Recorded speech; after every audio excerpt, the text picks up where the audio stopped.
Good evening all, and welcome. Abandoned places can sure be pretty creepy, and we're about to go exploring.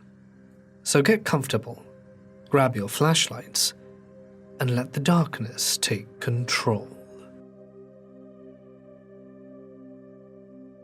I am part of an urbex group, and we visited an abandoned facility. To get to this location, we hopped on a plane, drove 5 hours in a rental car, then inflated 2 kayaks and paddled across a lake, and then we walked for nearly an hour down some train tracks in the middle of the night until we reached the path that led us to our destination. We had to avoid security patrols, broken glass, barbed wire fences, and other dangers. This story starts like many great stories, with the sound of a cap being popped off an ice-cold beer. I handed my buddy the beer and sat down next to him on the couch. Buddy looks up from his laptop screen and asks, "You gonna make the call?" I say, "Yeah, bro. Let's find out where their place is."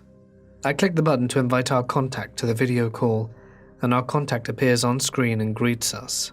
After a conversation that lasted a few hours, my buddy and I had a map with a route drawn, the coordinates for Operation Pain in the Arse, and we had pages of notes of information regarding the history of said location, and the way we needed to travel to get there, what we needed to bring, and what lay in wait for us.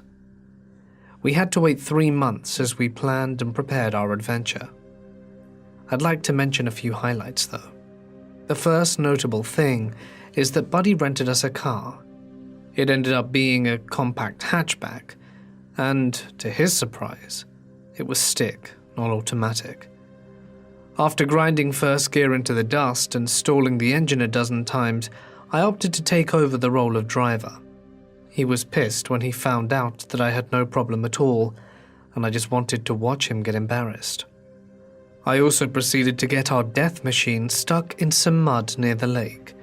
I guess my driving skills weren't as up to scratch as I thought, and I nearly lost my sleeping bag to the lake because it was not properly secured to my kayak. By the time we were on the kayaks, the sun had already set, causing us to walk down the train tracks in utter darkness. At one point I stopped to take a photo of the train tracks, and Buddy said, "Yeah man, if this were a movie, this is totally where we would die."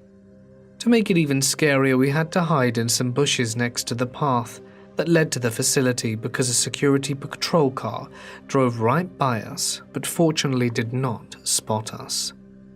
After completing our travel, we reached the main gate of our destination. We followed the fence down from the gate and found a hole that we were able to enter through.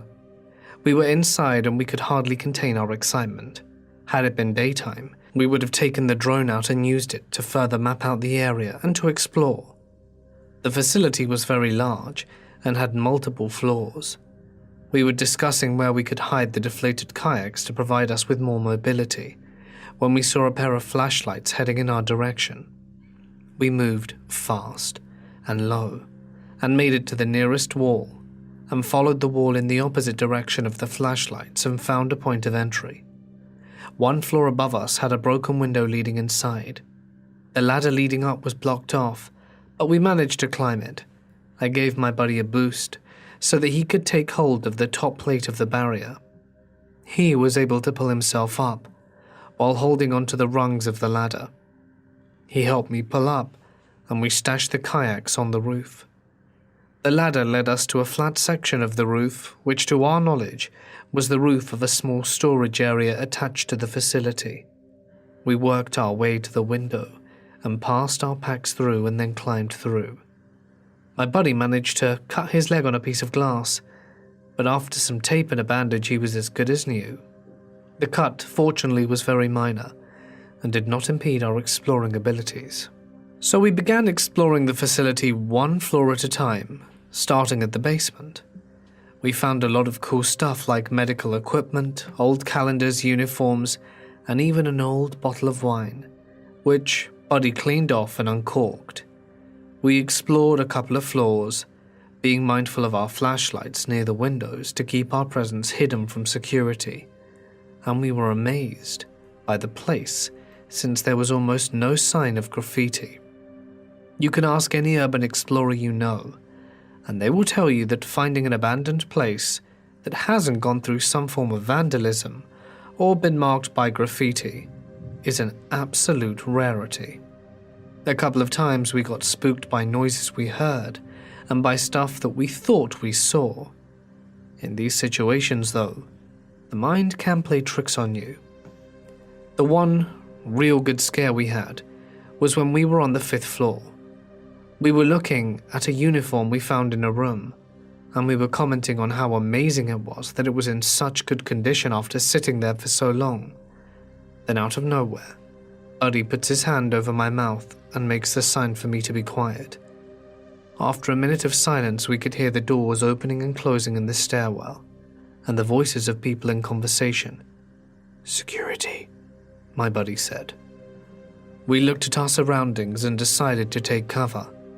Buddy stepped into a supply closet and gently closed the door, and I went to the room just across the hall and hid in the corner right behind the open door. Sure enough, the security guards walked down the hall and briefly shined their flashlights around. We heard them talking about how creepy this place was, and it sounded like one of them was sharing a story about a scary incident that happened to him. We remained in our hiding spots until they passed by again, on their way back out of the building. Buddy and I decided to continue going upstairs, and this is where we found what looked like a nurse's station. None of the other floors had something that looked like this. The area had a curved desk that made a large U shape.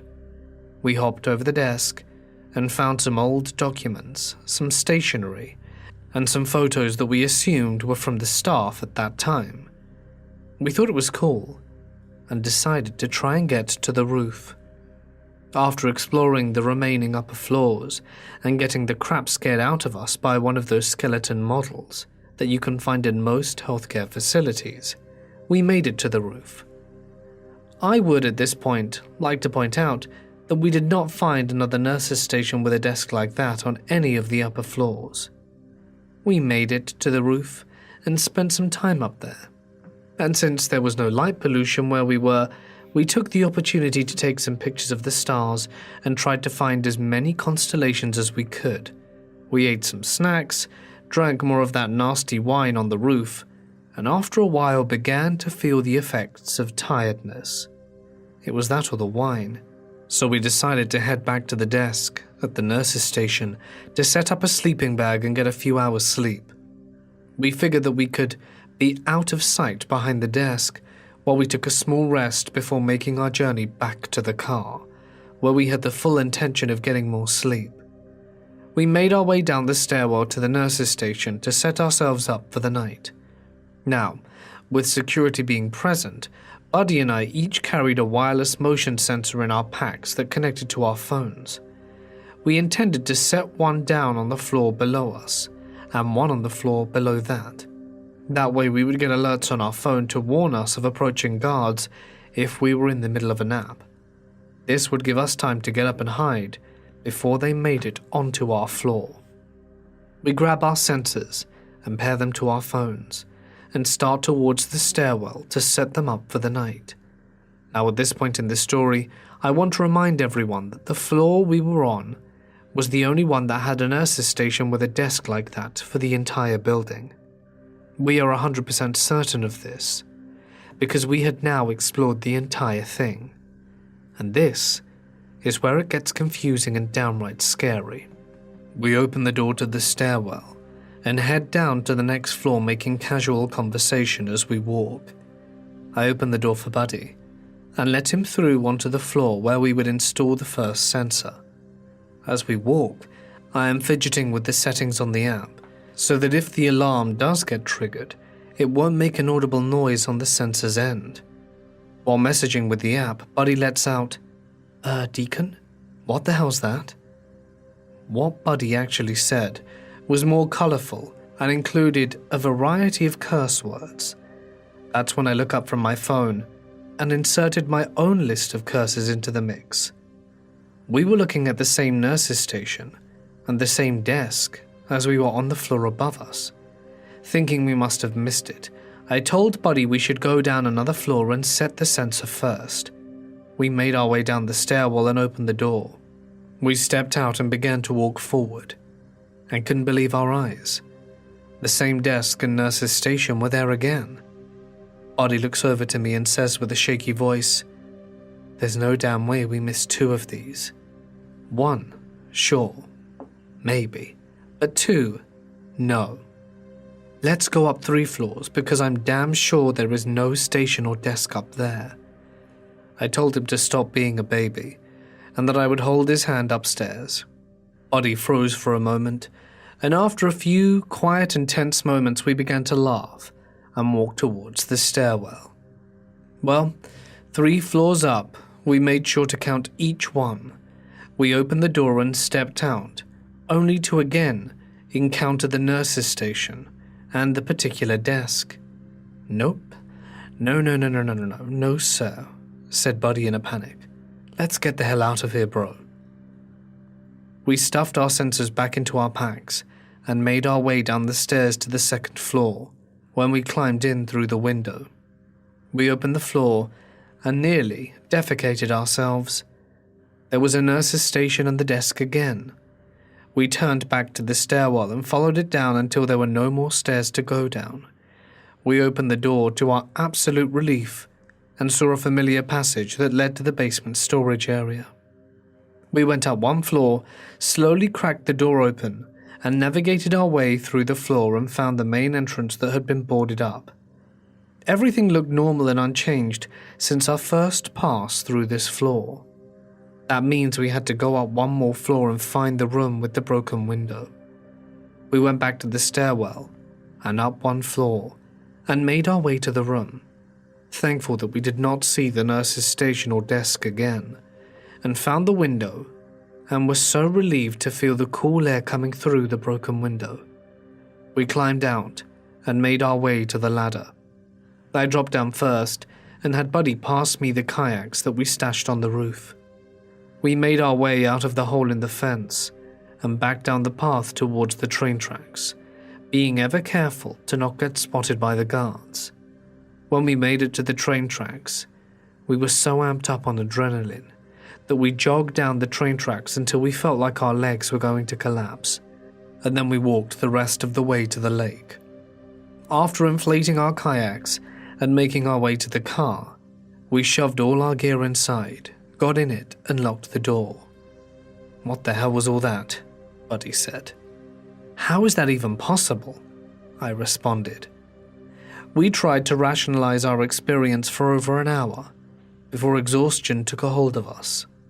I'm not sure if we decided to flat out refuse the reality of what happened to us, or if we were just lying to ourselves to make ourselves feel better.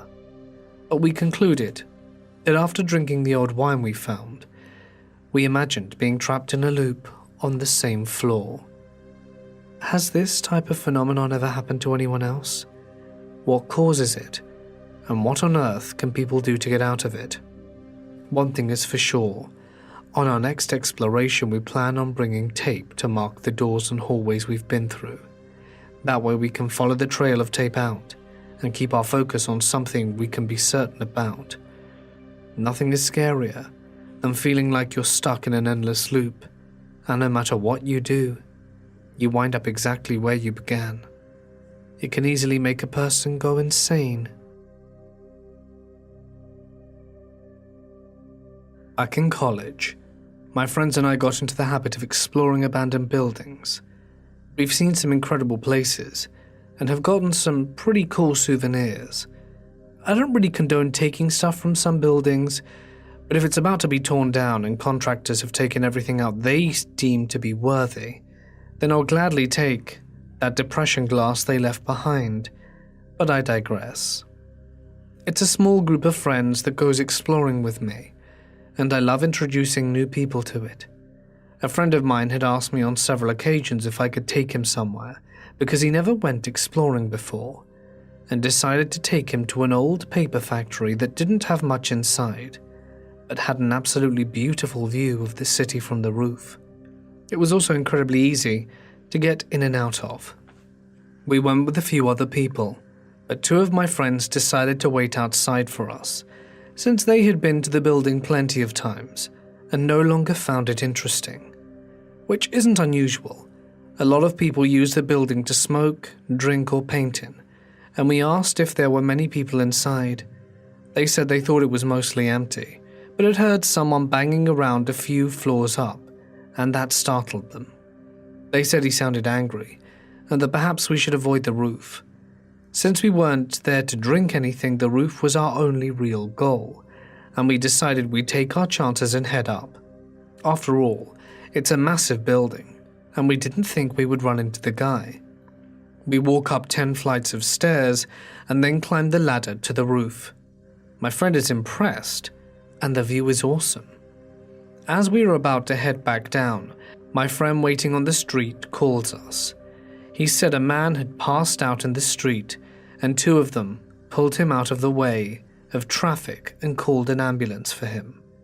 They suggest we waited out on the roof to avoid exiting the building while the cops are around, as neither of us could afford the $5,000 fine or 2 weeks in jail time for looking at the city in an abandoned building. We wait, but we probably shouldn't have waited on the roof. We get the all clear from my friend to come back down, and we head to the ladder. My friend goes first, and then our flashlight dies. The ladder is tricky to get onto when you can't see it, and it's missing some rungs, so I come down it very slowly in the dark, afraid of hurting myself. I hop down and my friend tells me very quietly that he hears someone in the room next to us. I shrug it off. We already knew people were in the building. And that's when the screaming starts. At first, it almost sounds like one of my friends who waited outside was yelling my name. I hesitate at the top of the stairs.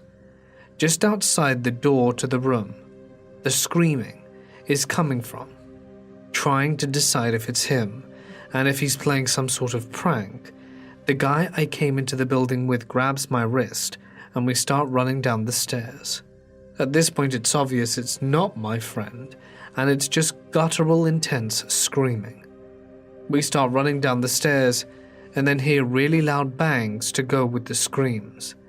It sounds like this guy had a very heavy object that he was swinging at the walls and exposed pipes with.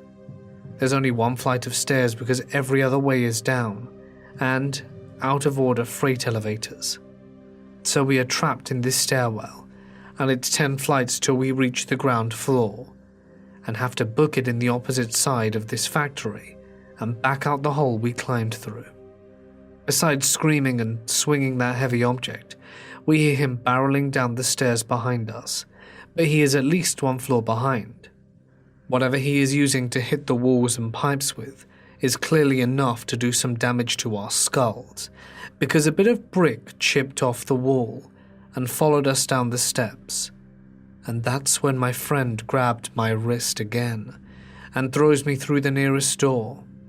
We only made it down 3 floors, and at the beginning of each flight of stairs there was one door that opened onto the entire level. In other words, it's painfully obvious where we've gone. After flying into this room, we notice it had been gutted like every other floor, but more of the windows are boarded up and it's very dark. All that's in this room to hide behind is some pillars. We get behind one and huddle together. This guy stops outside the doorway to the room, and he's still screaming. It's terrifying. Then he starts swinging his weapon around and slamming it into the doorframe. We're sure he's going to come in, and the only way out is the door he's currently standing at. Neither of us even dare to look round the pillar, as we have no idea what weapon he's wielding. Nearly 4 minutes pass, and his screaming hadn't subsided.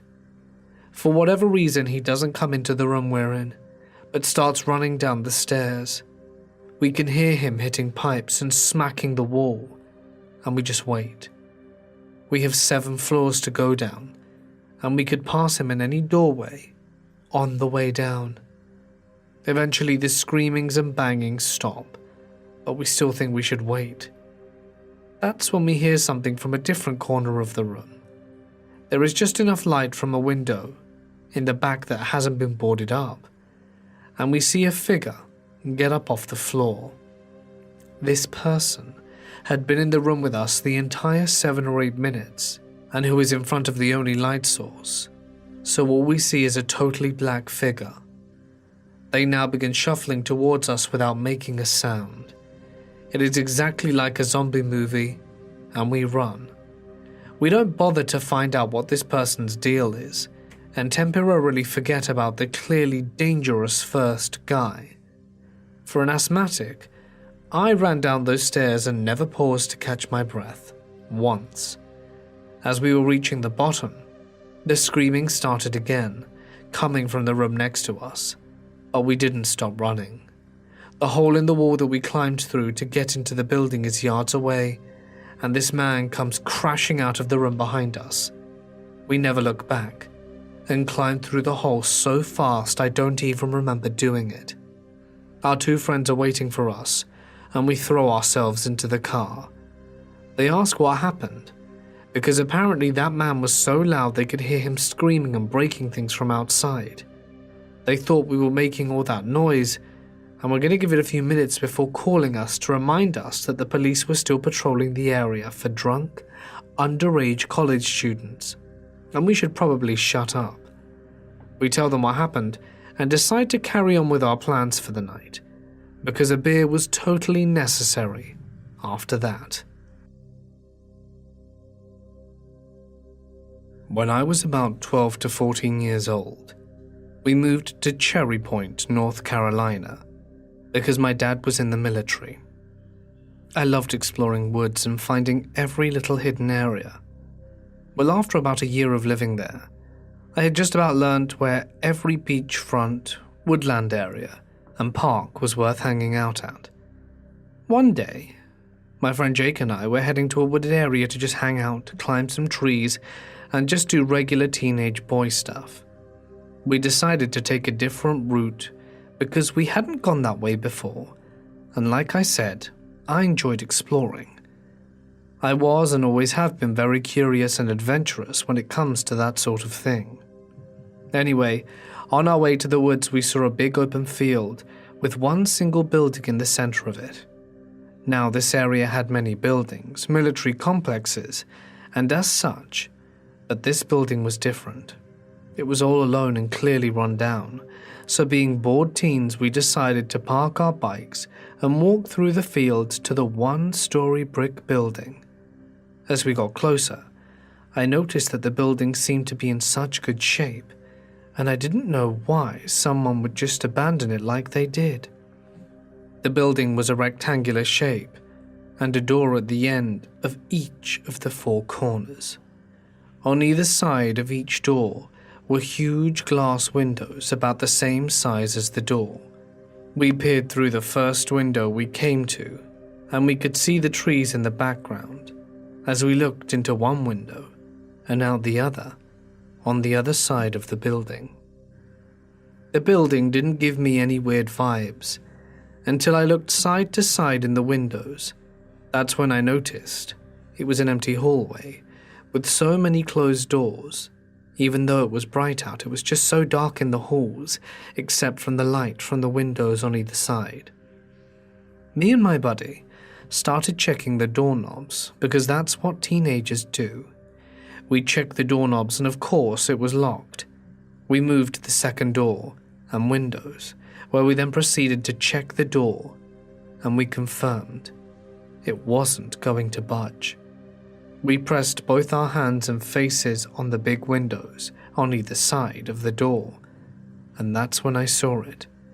The window was cold, much, much colder than the last window.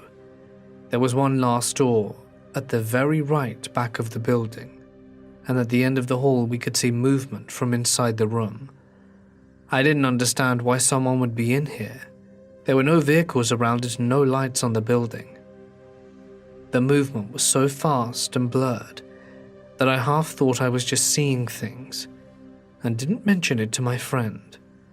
not wanting to essentially try to turn this into a fake-ass ghost hunt. Besides, he probably wouldn't have believed me anyway. But anyway, for some reason there was a faint glow coming from within the room. It looked like sunlight from a window inside it, but not as bright as it should have been, as the window in question, almost as if it were covered in dirt or a cloth. But it wasn't the weird part. Me and my friend looked at each other and said how cool and wished we could get in. I suggested excitedly that we should check the other 2 doors on the other side of the building and that perhaps we'd get lucky. I had started to make my way around the building to get to the other door when my friend slowly yelled something. I asked what it was, thinking he must have seen an animal or some interesting object. I turned to look at him, but he never said anything and never took his face off the window. So that's when I came over slightly annoyed, and he didn't speak up. I pressed my face up against the window like, great, now I've got to try and guess what small detail he's talking about, and peered into the window and rescanned everything. And then my focus went into the room in the back, with the cracked door, and I could feel my whole body go numb. In the cracked door of the room, I saw what appeared to be a small child with dirty, matted, pitch-black hair, wearing an evening gown. I was stunned she wasn't moving, and I stared hard, not really knowing how to handle this. At first, I thought my brain was playing tricks on me, and it was probably a chair with a coat on it or something, perhaps a mannequin. So without saying what I see to my friend, I ask him, "What are you looking at right now?" "There's a girl in the room staring at me." That's when the figure went out of sight almost instantly, as if she was burning the image into our eyes. Now I was excited, and I turned to Jake and said, "Dude, there's no way, let's go." So I took out my trusty Swiss Army knife, and we walked around the other side of the building to peer into the window. It was closest to where we had seen the girl. Now, I still don't believe I had actually seen her, and if it was some sort of paranormal being, we wouldn't be lucky enough to get any more excitement than a glimpse. It's about a 10-second walk around the building, and in that time I thought hard. And when it actually hit me, what just happened? And we both stopped talking and got really scared the closer we got, because the more I thought about it, the more I knew for a fact I had seen her. Why was I trying to make excuses for it? I know what I saw. We turned the corner, and this time we didn't press our faces to the glass until we noticed that the cracked door that we were looking at from the other side was closed, and all the doors were closed too. Stupidly, I started knocking on the glass, saying things like, "Ma'am, are your parents home?" in a joking manner, because I guess at that point I was no longer scared. Perhaps if I didn't show fear, maybe someone real would show up anyway. But of course there was no answer. All I heard were the echoes from my knocks. We tried the door, of course, and there was nothing, so we went over to the last door. The windows besides the door were broken and had a thin layer of plywood over them. We tried the door, and right as I turned it I got really excited and very scared, because I had turned the doorknob around further than any other of the knobs went, and I could tell the knob was turning all the way. I looked back at Jake, who was a few feet behind me telling me we should just go home, as he stared blankly at the doorknob. As I turned away from Jake, my plan was to open the door fast and then pull the hell back. But oh man, when we turned back toward the door, out of the corner of my eye, I noticed a feature that hadn't been there before.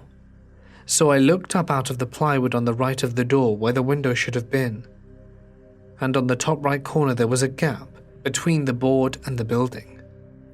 4 pale, white, dirty long thin fingers were visible. I jumped the hell back and screamed. That's when the fingers vanished, and we bolted and started dead sprinting for the bikes. That's when I got mad. I was mad and scared, and started to yell and scream. I couldn't stop shaking. I had to run, and I started to cry. I had never cried in front of anyone but my parents, But I didn't care though. I was so scared. Just what the hell was that? A homeless man? A little girl? Or something inhuman? When we got back to my house, I told my mum I had to talk to her, and she knew something was up because she commented on how pale and shaky I was.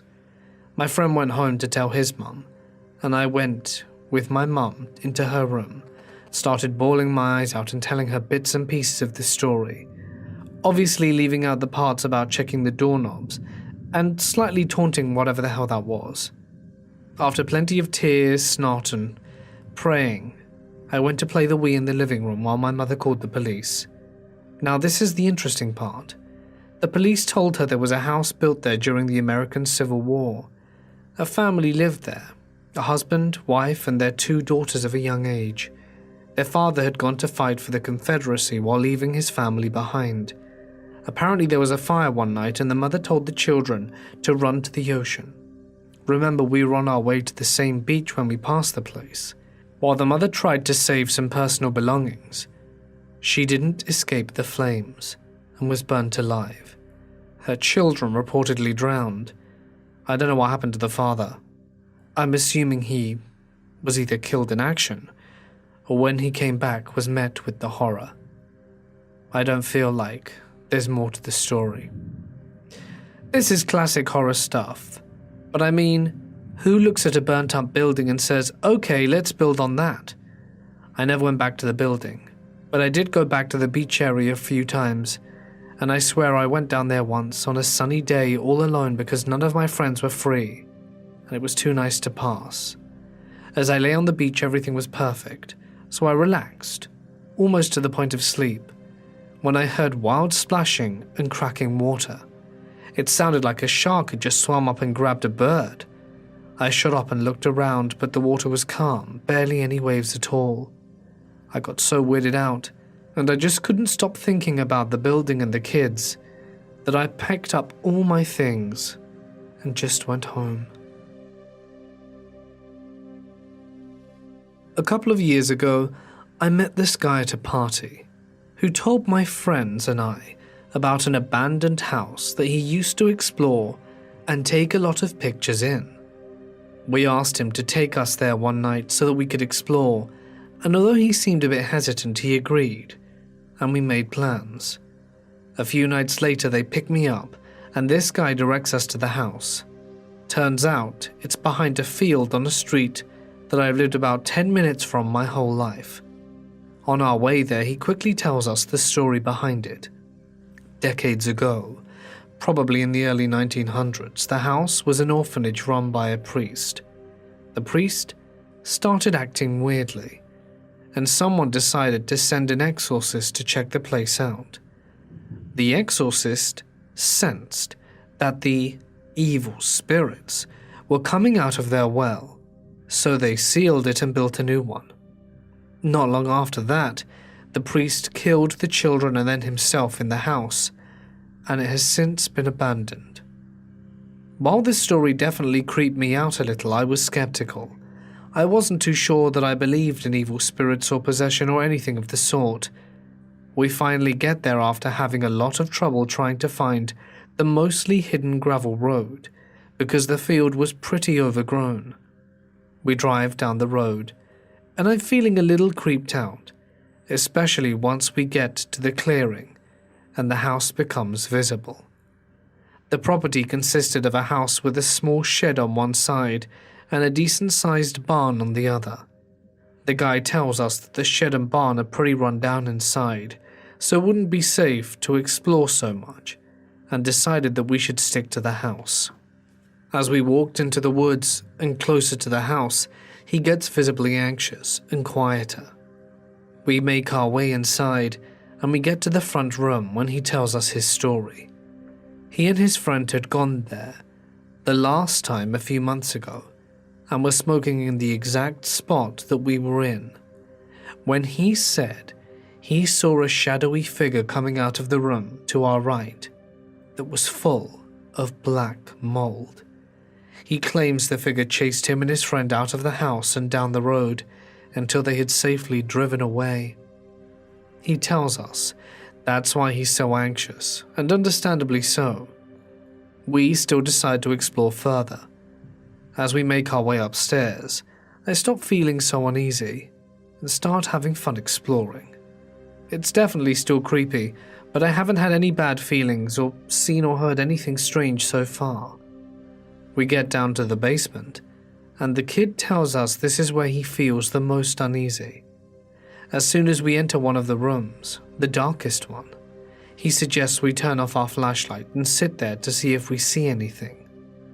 I go over and sit under the stairs, and as soon as I turn off our lights, I feel the strongest sense of dread I've ever felt, and suddenly my shoulders feel heavy. It feels as if something, or someone, is sitting on them. I freeze for a second, and then turn on my flashlight and demand everyone do the same. I tell them what I felt, and everyone is pretty silent. My friend chimes in and says she's not feeling too great, so we decide to leave.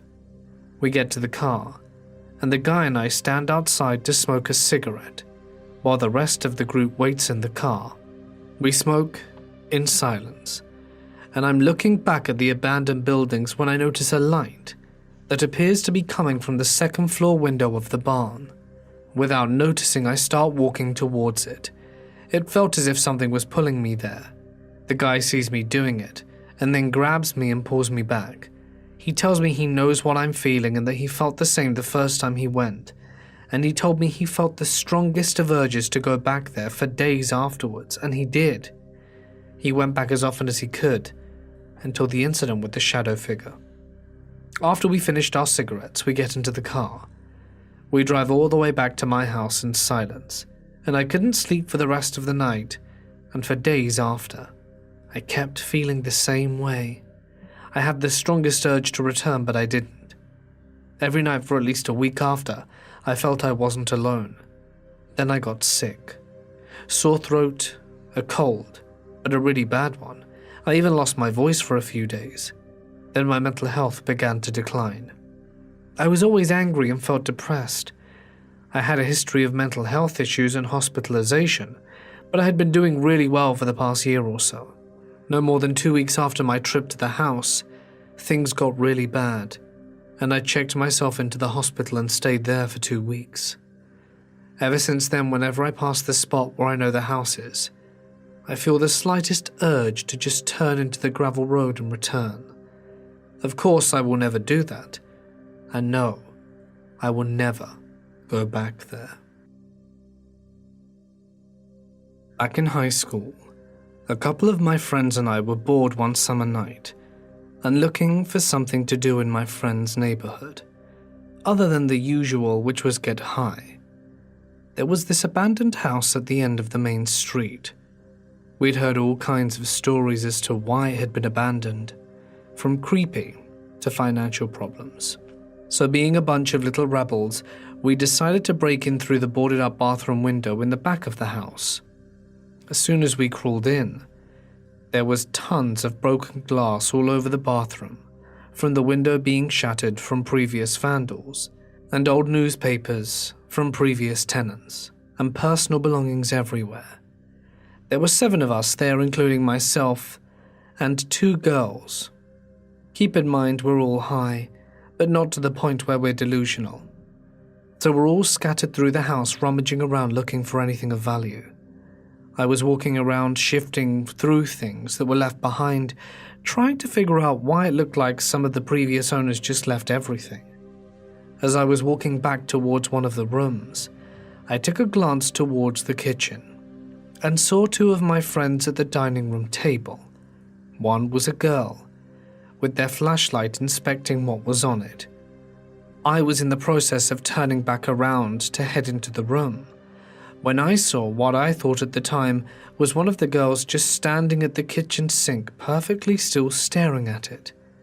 I stood there for a moment, looking at her, thinking she must be really high, and laughed to myself a little and proceeded to head into the room to do a little more exploring. When I was done exploring the room, I came back out and my friends were still at the table just conversing about their findings, but the girl by the sink was gone. So I walked up to them and joined them in on the conversation, thinking nothing more of the matter. The other girl we were there with came out of the garage with the rest of my guy friends, and then it hit me. So I asked the girl that came out the garage why she was standing at the kitchen sink just staring at it. She then denied it, said she hadn't been, but had been in the garage the whole time. At this point I was freaking out and stated to everyone, well, who the hell did I see in the kitchen a little while ago? They all expressed that nobody had been in the kitchen or at the sink. So after I said that, we all got the hell out of there. And I made sure that I wasn't the last one out. After all that, none of us have returned since. Hey guys, it's Mort here, and thank you so very much for listening. I hope you enjoyed tonight's video. My voice is going a bit croaky after that 47-minute narration. I do hope you enjoyed tonight's stories. I was actually planning on doing 10, but I hit 47 minutes after 5 and thought I better leave it at that, with my voice at the state it's in. I hope you guys liked the video. I certainly enjoyed it. I really like these Urbex stories, as you all well know by now. And who knows, maybe we'll have another one soon enough. If there are any stories that you would like me to narrate, you can send it to my email or my Reddit page. Link to both can be found in the description. And I'd like to extend a special thank you to everyone who wished us well for the birth of our daughter. It really means a lot. Friday the 13th. Had to be Friday the 13th. She was literally born at 7 minutes past as well. So, she could have been earlier. She could have been the day before, but nope. Anyway, and a huge thanks to all the lovely members and patrons for your continued support and contributions. Alright then guys, for now I think I'm going to sign off before my throat explodes. Stay awesome, and I'll see you in the next one.